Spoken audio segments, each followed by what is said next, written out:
Hey friendlies, I'm Carolyn and welcome back to my RV life. It's Sunday night, which means the end of RTR 2019, and I'm not going to talk too much about it in this video. I'm going to do a wrap-up of RTR and maybe a Q&A video on Thursday. But tonight's video is your normal, usual Sunday night travel video. And tonight I'm taking you back to November and my trip down to the desert and my stop in Alabama Hills in Lone Pine, California. Beautiful area. Highway 395 in California is one of my favorite places on the planet. Beautiful, amazing views. The granite views of Mount Whitney. And for the first time in my life, I camped in Alabama Hills. And it's known for its rounded potato-shaped rocks and just gorgeous views right below Mount Whitney. And of course, bringing back lots of memories of my hike and my summit of Mount Whitney. And so, let me see what's in this video. A fun hike, movie sets, old westerns. If you're an old western buff, you're really gonna like what you see in this video. You might recognize some of the scenery. Hundreds of old west movies were filmed in this area, and I visited the site of where Gunga Din, part of Gunga Din, if you know that movie, was filmed.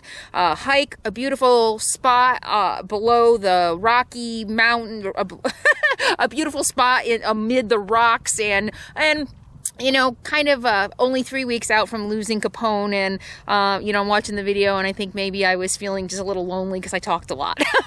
So I talked a little political philosophy, a little bit about right and wrong, and a little bit about hypocrisy. Social justice. I mean, I talked a little bit about, you know me.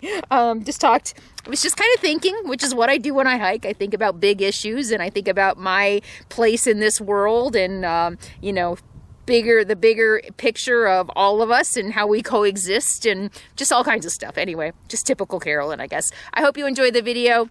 And hope you enjoy the time in Alabama Hills as much as I did. There's a lot more to come. I've got Mount Zion National Park and a lot more hikes because I did do a lot of hiking after Capone passed, and the last couple of weeks have just been insane with RTR, so I look forward to getting back to more hiking.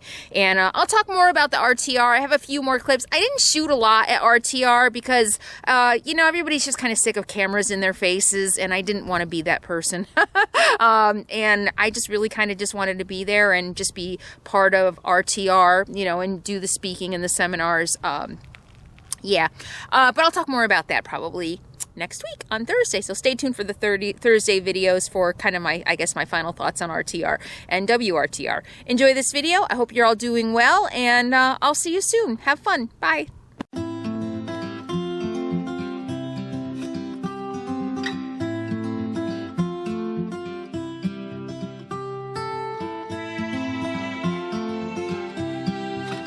Below the southern Sierra Nevadas and the starting point for my John Muir hike.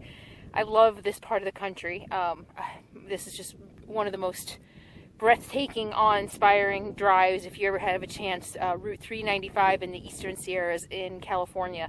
You're riding along the Eastern Sierras where on the other side it's mountain and here you're high desert. Absolutely beautiful. My first time actually camping in Alabama Hills, right outside of Lone Pine, and I found a great spot. It's beautiful, but I wanted to show you something really cool. I love it here. So one thing that I love about it is I can be down here now in my RV life and I can say, up there on the other side of those is where I hike 256 miles, and I know what's on the other side of these mountains. So up here, there we go. Going up there, that's the road I took to get to my trailhead at Horseshoe Meadows, Cottonwood Pass. And so I went up that road, and I really took my time hiking through here to acclimate to the elevation. So I started over there, way back there in Horseshoe Meadows. I mean, that road goes on forever, and it climbs and it climbs and it climbs, and it starts up there. And then boop, boop, boop, boop. I hiked on the other side of these mountains. Ta-da! Until I got to Mount Whitney. Can you see Mount Whitney? Hang on, let me see. Right there is Mount Whitney. And it took me 4 days to get there because I wanted to acclimate.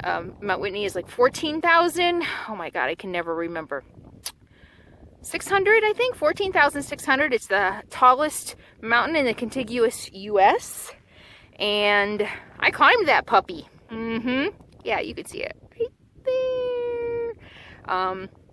And it took me 4 days. Yeah, and then I continued my travels all the way up to Yosemite. So I think it was like in the backcountry from the starting point that I just showed you down here, the starting point, my trailhead back there to Whitney. I think it was like 22 miles, and I really took my time so that I could acclimate to the elevation for climbing Whitney. No snow, and it's going to be, I think, 81, 82 degrees today.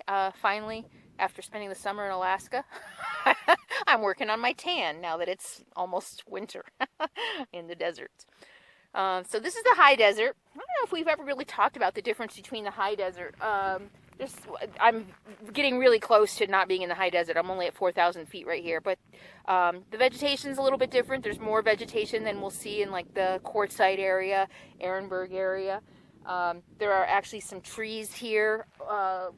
I'm at 4,000. At 7,000 feet, beautiful fall colors. I don't think I got any video of that.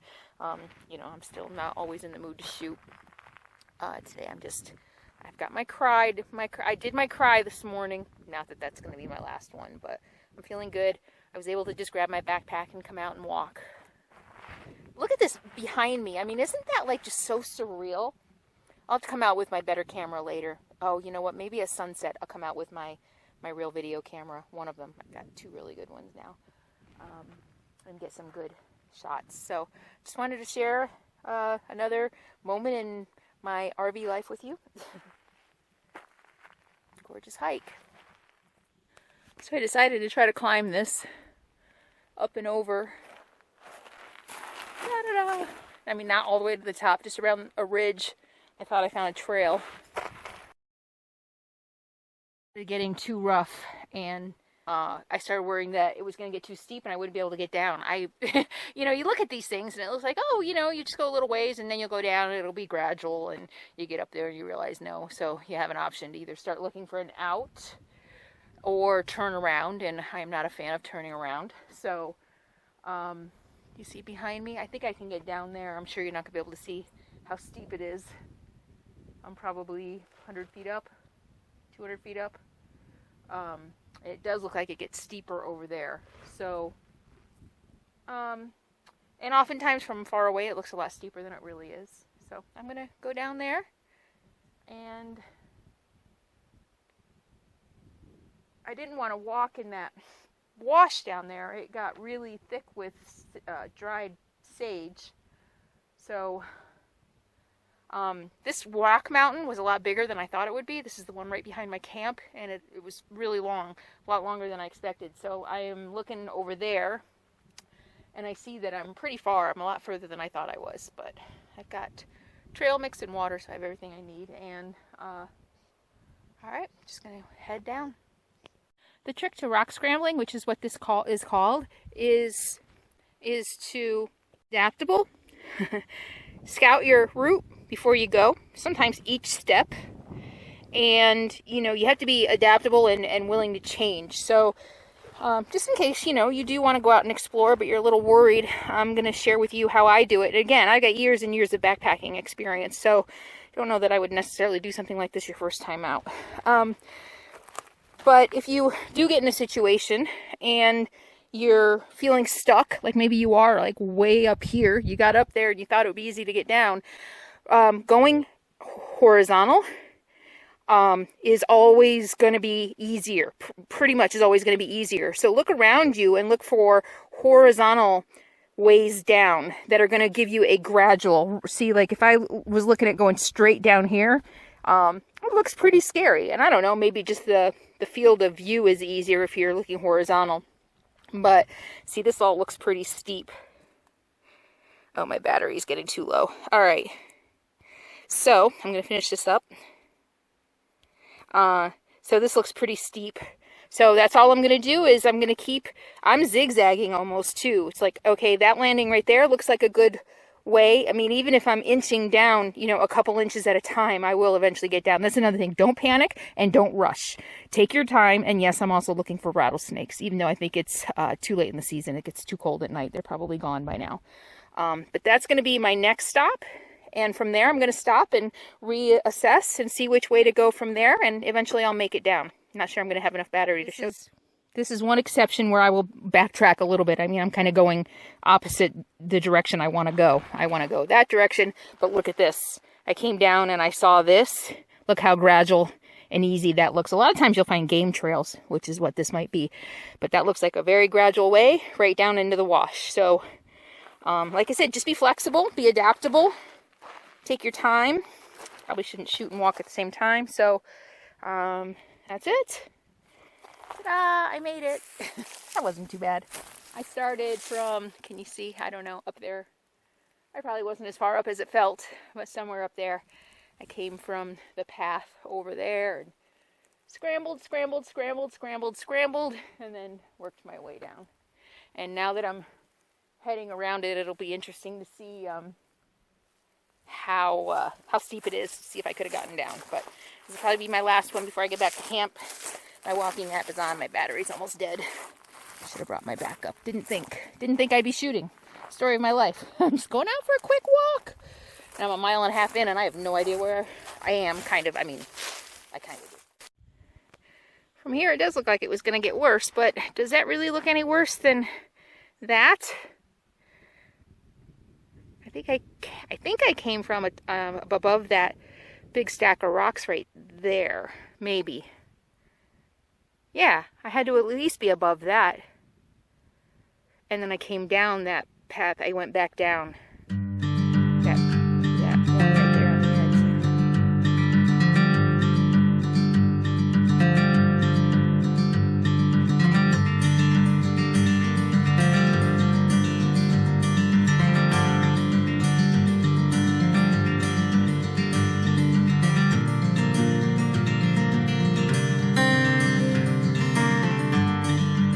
Well, I made it back to camp. It was a little less than 3 miles according to the walking app, but it also, the phone ran out of battery, so I'm not sure how accurate it is. Close enough to 3 miles in my book. Almost 2 hours, so I don't know. I kind of moseyed too, wasn't in a hurry. This is camp in the Alabama hills. Look how beautiful this is. So the funny thing is, I'm probably not going to walk up there right now. I still need to get my stretches done. The funny thing is, right over there, you can see a campground.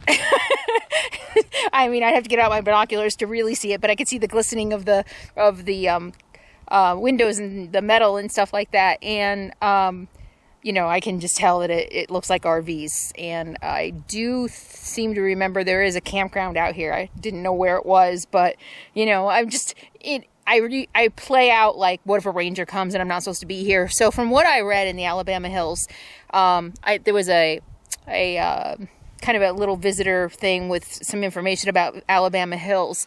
And it said, so here we go with, you know, me, you know, maybe not always being as conscious socially and environmentally conscious as some purists might want me to be, or as some purists might be. But the sign said there are plenty of campgrounds, and they're BLM campgrounds. They're only $8, and we encourage you to stay in the campgrounds. Dispersed camping is discouraged in order to preserve this area, which gets a ton of traffic because of Mount Whitney and everything. And I was like, okay, you know, I can respect that. So I'm not going to go, even though there's a bunch of roads I want to explore, you know. And so I went, I was so indecisive yesterday. I was like, okay, I'm going to leave. I'm not going to stay in Lone Pine. I'm going to go somewhere else. And I started kind of going toward Death Valley. And I was like, no, it's like 6 o'clock and I'm done. It was like 5 o'clock. It's going to be dark soon. And so I started, I at least wanted to drive through the Alabama hills. So I drove the paved, you know, regular roads through Alabama hills. And then I started seeing like all this private property. And I started seeing, you know, gravel pits, these big, huge areas that are dug out. And, you know, and I'm like, wait a minute. You know, I mean, just because they're doing it doesn't make it right for me to do it, but I'm kind of like, you know what? Private property interests, you know, developers and businesses, so they get to come out here and trash the land, and I can't even go to a well-developed place and just park. And so I was kind of like, yeah, no, I'm not okay with that. I don't know. Call me a hypocrite. I don't care. You know, if any of you are 100% in your convictions at all times, more power to you. But I think most of us, we weigh the pros and cons and the benefits, and we do the best we can. And sometimes, you know, sometimes we like I've said, well, maybe I didn't. I don't think I ever published that video. But sometimes we act in our best interests. Many of us do the best that we can for the common good. But sometimes we all act in our own best interest. There's actually, I studied political philosophy, and there are a lot of political philosophers who feel that, or at least used to feel, that the common good is best when we all act on our own individual interests. I don't believe in that. I think that there has to be a little bit of both, you know. I mean, yeah, I do believe that we can't completely always 100% think about the greater good. I don't know. I guess we could. I don't know that we can. We're human. We're selfish, flawed individuals, you know. I know I am. So anyway, so I am being very careful. I came, look at this area that I'm in. Evidence behind me, lots of evidence, people using this as a shooting range. So I figured that as long as I go someplace that's very, very well traveled, which this is, I came down a road. There were a couple roads that didn't look quite as well traveled, that looked like they might have gotten me a little more remote. But this one, you know, I'm right off the highway that goes up to Cottonwood Pass, Horseshoe Meadows. This is the road, not a highway. It's like barely 2-lane road that goes up to Cottonwood Pass. And so this is where I'm camped with a view of, I mean, I really have to strain my eyes, with a view of the campground. Anyway, and I was going to say that, you know, I just, if a ranger ever came by and said, hey, you know, we discourage dispersed camping out here, there's a campground right down the road, why aren't you there? And I would say, of course, I don't like campgrounds. You know, even now that I don't have a dog to worry about being on a leash, I just... why would I want to look out my window and see another camper when I can look out my window and see this? And, I don't know. I like to think I'm not doing a whole lot of harm here. Maybe I'm wrong. I still try to practice, you know, leaving as little evidence that I was here as possible. Tire tracks, footprints, and, but this place already has a ton of both. So anyway, that's my little... I was just on the Women's RTR Facebook page, and I was reading a lot about Leave No Trace, so it's on my mind today. So that's why that's why I'm bringing it up. And also just, you know, I see a lot of people disperse camping in Alabama hills, and I don't know that I have ever heard anyone talk about, even though it is BLM land, dispersed camping, one of the few BLM lands, it's actually discouraged. They're not saying it's illegal. They're not saying you can't. They just say that we prefer that you find another place to camp because it's so heavily trafficked. And this is what happens in the heavily trafficked areas. You know, we start losing our freedoms. And a lot of you joke with me. I'm becoming a little bit more of a libertarian in my old age, or maybe I always have been. You know what? I think I always have been, now that I think about it. I think in some cases, in most cases, the fewer laws, the better. Less legislation, the better. But on the other hand, if we didn't have laws and regulation, none of this would be here for any of us to enjoy. I do believe that. So, you know, I guess the great question of society and government, you know, probably going back to the Magna Carta, right, is how do we keep things safe and preserve and, you know, keep society safe and living together without killing each other with minimal laws. And yeah. So anyway, I don't know. I'm waxing a little philosophical today. My political philosophy. Probably because I just got back from a hike and feeling a little energized and stuff. So, all right. So also, it wouldn't be a hike if I didn't fall or bleed. That's why I normally wear hiking pants. But today I felt I wanted to get some sun on my glow-in-the-dark white legs. So before I get down to Arizona, and I'm going to stand out like crazy down there. Gonna get my stretches done and get back to work. Gotta get time to make the videos. See you later. Thanks for hiking with me.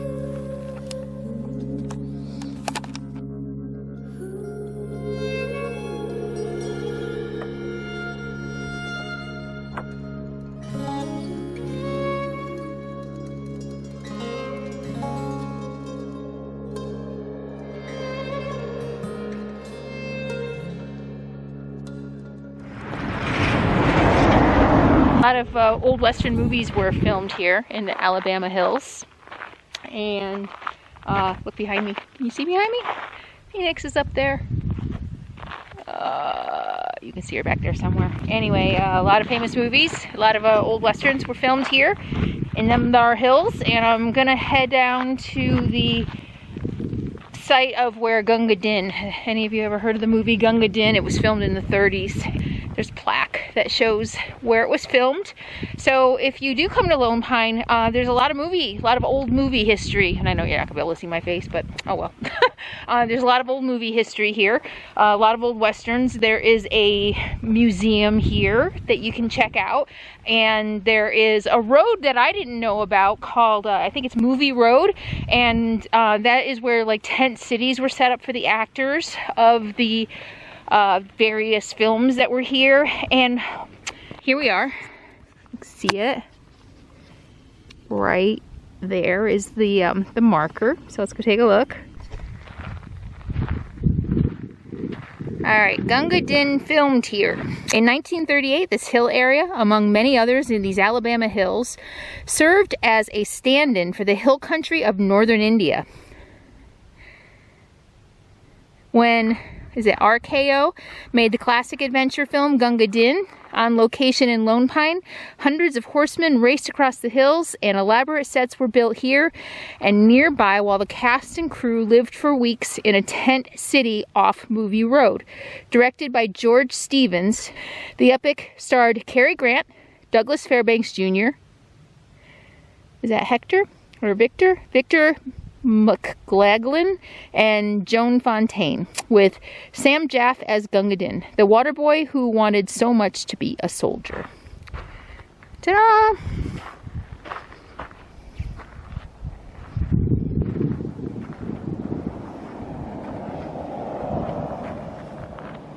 Ha! Nice shot of Phoenix through the rocks.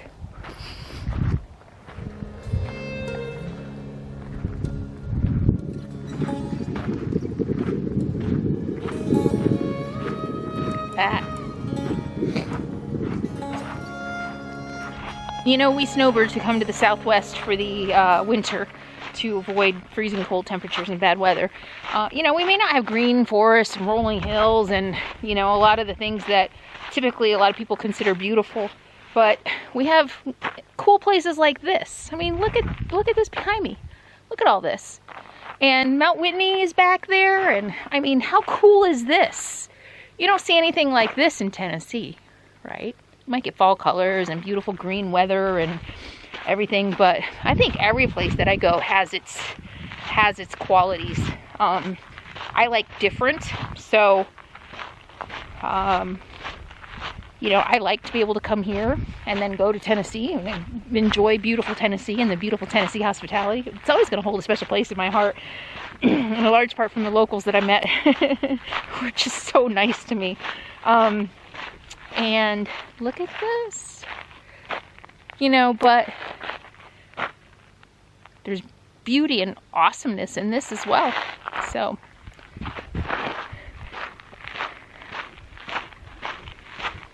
and yeah, people do camp down here.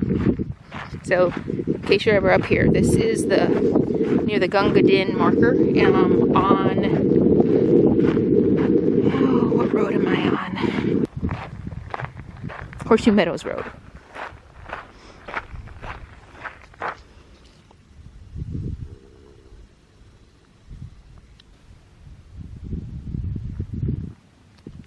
My first cholla of the season.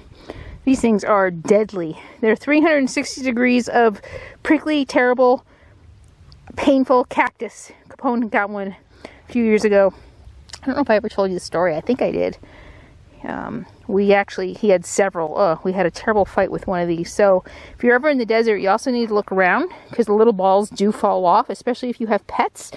And it doesn't take much. They'll stick to you. And because they have pricklies on 360 degrees, they're like impossible to take off without hurting yourself. So yeah, watch out for these puppies. I'm in the desert. And I just scrambled, boulder hopped over that. It was a lot harder than I thought it would be. Actually, it wasn't that bad. I love this stuff. I love scrambling and boulder hopping.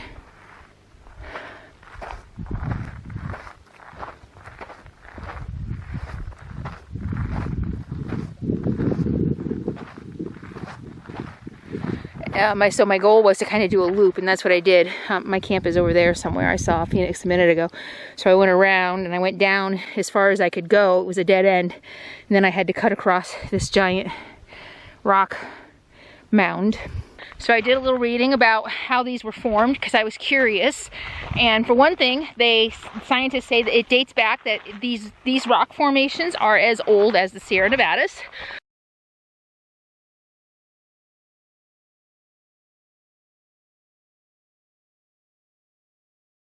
Earthquakes in the area pushed earth up, and that makes sense, right? These look like they were kind of pushed up from the ground by earth, activity in the earth, and so that kind of makes sense.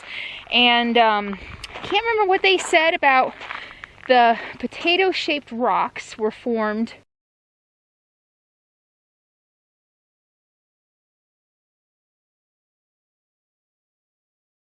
I think from weathering, from erosion and stuff like that.